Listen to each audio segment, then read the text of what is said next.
اللہ تعالیٰ نے موسیٰ علیہ السلام کے واقعے کو بیان کرتے ہوئے آگے فرمایا کہ اس کے اندر بہت زیادہ صبر کرنے والے کے لیے اور شکر کرنے والے کے لیے اس میں بہت ساری نشانیاں ہیں، ان کو سبق حاصل کریں گے اس سے۔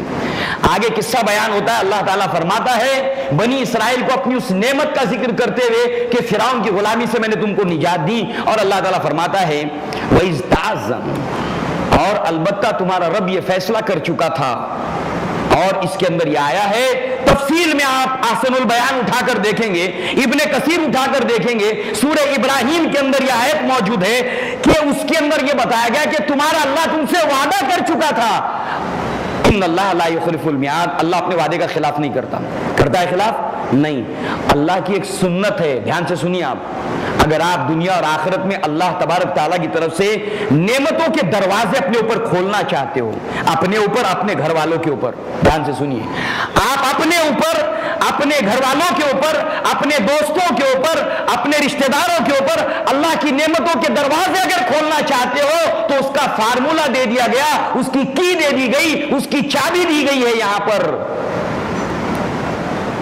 کیا تمہارا اللہ تم سے یہ فیصلہ کر چکا تھا یا تم سے وعدہ کر چکا تھا؟ اور اس کی شرح میں اور کیا آتا ہے پتہ ہے؟ اللہ تعالیٰ نے قسم کھائی ہے، یہاں پر اس کی تفسیر میں آتا ہے مجھے میری عزت اور جلال کی قسم ہے، آگے مضمون آنے والا ہے، شکر سے متعلق ہے، شکر سے متعلق، اس میں خوشخبری بھی ہے اور وارننگ بھی ہے، انتباہ بھی ہے اور انذار بھی ہے، انذار ہے اور تبشیر دونوں ہیں۔ تمہارا اللہ تم سے وعدہ کر چکا تھا، اور تمہارا اللہ تبارک و تعالی یہ قسم کھاتا ہے کس بات کی؟ لئن شکرتم لازیدنکم، اگر تم میرا شکر ادا کرو گے تو تم کو اور دوں گا، میرا وعدہ ہے تم سے، تم صرف میرے شکر گزار بندے بنو، میں تم کو اور دوں گا۔ الحمدللہ، اللہ تعالیٰ اپنے وعدے میں سچا ہے، سچا ہے، شکر کر کے دیکھو، نعمتوں کے دروازے تم پر کھول دے گا اللہ تبارک تعالیٰ۔ کبھی زبان پر، کبھی دل میں ناشکری نہ لاؤ، پہلے سمجھنا پڑے گا ناشکری کہتے کسے، صرف وربلی زبان سے الحمدللہ الحمدللہ اللہ کا شکر ہے، یہ شکر نہیں ہوتا، دھیان میں رکھیے، ابھی تفصیلات آئیں گی، شکر کیا ہے اس کی تفصیلات آئیں گی۔ لہذا تمہارا رب یہ فیصلہ کر چکا تھا، یہ وعدہ کر چکا تھا، اور اس کی شرح میں آتا ہے مجھے میری عزت کی قسم ہے ضرور تم شکر کرو گے تو میں اور دوں گا تم کو، اور اگر ناشکری کرو گے، کفران نعمت کرو گے تو یاد رکھو میرا عذاب بھی بہت شدید ہے۔ دونوں وعدے ہیں، دونوں وعدے ہیں، ناشکری کرو گے کفران نعمت تو عذاب بھی شدید ہے، اور شکر کرو گے تو فائدہ بھی بہت ہے، اور دوں گا۔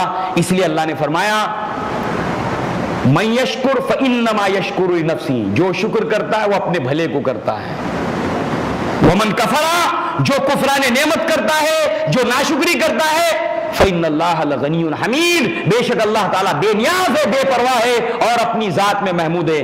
یہ مت سمجھو کہ تم شکر کرو گے تو اس کی کائنات اور مملکت میں کچھ اضافہ کر دو گے، بڑھوتری ہو جائے گی، ہرگز نہیں، ہرگز نہیں۔ اگر تم اس کے کائنات کے اندر اس کی ناشکری کرو گے تو اس کی کائنات کے اندر، اس کی ملکیت کے اندر کسی چیز میں کمی نہیں ہوگی۔ اللہ تبارک و تعالیٰ کے نبی صلی اللہ علیہ وسلم نے فرمایا کہ تم سارے کے سارے انسان اور جن، سارے انسان اور جن، عورتیں اور مرد، اس ایک آدمی کی طرح ہو جاؤ جو سب سے زیادہ نیک اور متقی ہے اس وقت زمین کا، کوئی ہوگا؟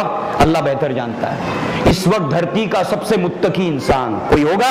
اللہ بہتر جانتا ہے۔ تم سارے کے سارے اس کی طرح ہو جاؤ تو اللہ کی سلطنت اور مملکت میں کچھ اضافہ نہیں ہوتا، اور اگر تم اس ایک انسان کی طرح ہو جاؤ جو اس وقت دھرتی کا سب سے زیادہ فاسق اور فاجر ہے، اس سے بڑا فاسق فاجر کوئی نہیں کوئی ہوگا، تو بھی اللہ کی مملکت میں کسی چیز میں نقصان اور کمی نہیں ہوتی۔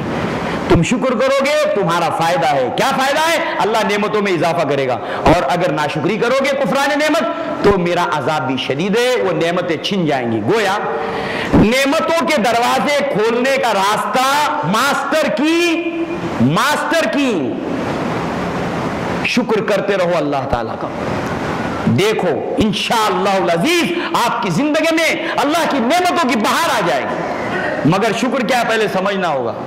اللہ نے فرمایا وَقَلِيلٌ مِّنْ عِبَادِيَ الشَّكُورُ، میرے بندوں میں بہت تھوڑے ہیں جو میرے شکر گزار ہیں۔ اور یہاں پر اللہ تبارک و تعالی نے یہ جو اصول بیان کیا، اب دوسری طرف جو ناشکری کرتا ہے تو اللہ بے نیاز ہے۔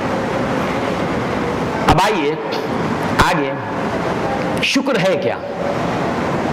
یہ مضمون کی اہمیت کو اجاگر کرنے کے لیے شکر ہے کیا؟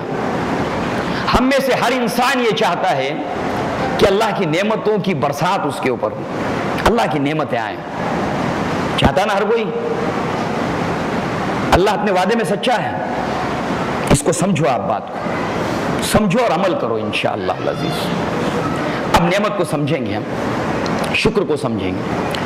پہلی چیز تو یہ ہے کہ شکر جو ہے وہ رد عمل ہوتا ہے کسی نعمت کا، کسی احسان کا۔ آپ کے ساتھ کسی نے کوئی احسان کیا، کوئی نعمت کی، کوئی نعمت دی، اس کے رد عمل میں شکر ہوتا ہے۔ اللہ نے ہمیں اور آپ کو اتنی نعمتیں دی ہیں، اتنی نعمتیں دی ہیں کہ اس کا شکر ادا کرنا ہمارے لیے ممکن نہیں ہے۔ کیوں؟ کیونکہ پہلے گنتی کرنا پڑے گا کیا کیا انعام دیا ہے، اس کے حساب سے شکر کرنا پڑے گا۔ اب گن تو سکتے نہیں۔ اس کان کے اندر ہزاروں کی تعداد میں محرابیں ہیں، آواز اپنے پورے ماڈولیشن کے ساتھ، اتار چڑھاؤ کے ساتھ جاتی ہے اور آپ اس کو سنتے ہیں اور سمجھتے ہیں۔ یہ فنکشن اللہ تعالیٰ کے کان کا۔ ہم یہ سانس لیتے ہیں، اندرون کو درجہ حرارت ایک مخصوص ضرورت ہے۔ اندرون اللہ نے فرمایا ظاہری اور باطینی نعمتیں اللہ کی اتنی زیادہ ہے تم پر کہ تم اس کو گن بھی نہیں پاؤ گے، چھپی ہوئی اور کھلی ہوئی۔ یہ چھپی ہوئی نعمتیں ہیں۔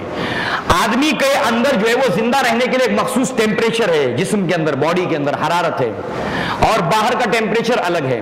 جب آپ سانس لیتے ہیں، باہر کا ٹیمپریچر اندرون کے ٹیمپریچر سے میچ ہونے کے درمیان یہ ناک عمل کرتی ہے فنکشن، اندر جانے تک ٹیمپریچر کو باڈی کے ٹیمپریچر کی ریکوائرمنٹ کے مطابق کر دیتی ہے۔ اسی لیے سردی کے موسم میں ناک سرخ ہو جاتی ہے، کیونکہ اس کو زیادہ کام کرنا پڑتا ہے، یہ مشین ہے، ورنہ آدمی کو سانس کی تکلیف ہو جائے گی۔ اندر کے لیے جو درجہ حرارت کی ضرورت ہے وہ اگر ایکول نہ ہو، جاتے اور کتنا دیر لگتا ہے سانس لینے میں،